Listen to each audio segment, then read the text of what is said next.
It's week number 3 of Feeding Farmers. We just make our way into October, and we're on the edge of Allen County at the Winegardner farm. I'll visit with Kent and Kendall. Let's first go to Kent. Kent, give us a little history on the farm. How long have you been in this area, and what's today's farm all about?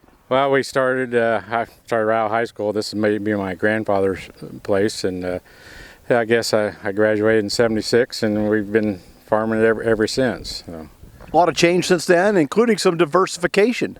Yeah, I got involved in the fuel distributorship and kind of incorporated that with the farm, and I guess that helped pay some of the farming bills. So.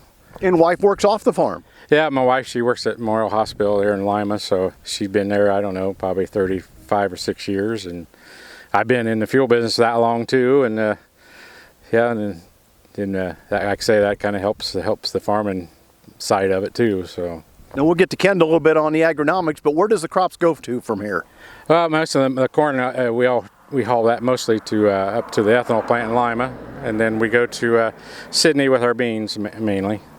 Any idea what this year is going to look like as we get done compared to maybe last year? I think this year the beans are going to do exceptional well.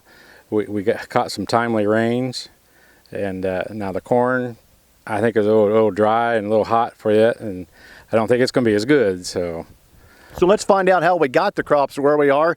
Kendall, as you take a look back to the spring, was it the kind of spring you were hoping for?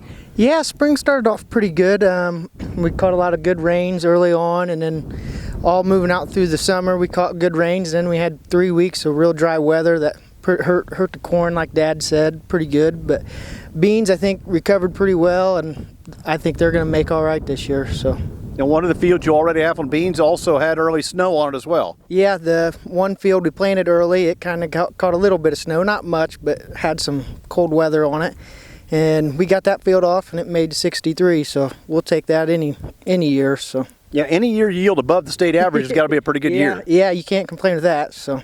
Now, last year you went, what, nearly 180 for a farm average on corn? Yeah, somewhere close in that range. Any idea with the heat this year and the lack of moisture where you think you might be? I think we kind of figured 150, 160, somewhere in that range. We'll be happy there, and not much else you can do about it now. So.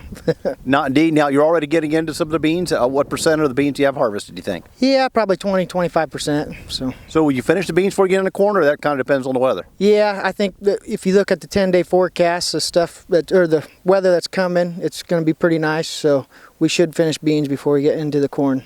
Well, be safe this fall. Yeah, thank you. So. Hey, let's go back to Kent for one last thing. Kent, I got to ask you one last thing. What's with the man cave or caves or what do you call something bigger than a cave? Because you've got one here. Oh yeah, I don't know. We just maybe went overboard. We just kept adding to it, and it turned out better than I would ever thought. So it looks like you have a lot of fun there, not only with friends, but just the idea of talking about some of the things that are in there. Yeah.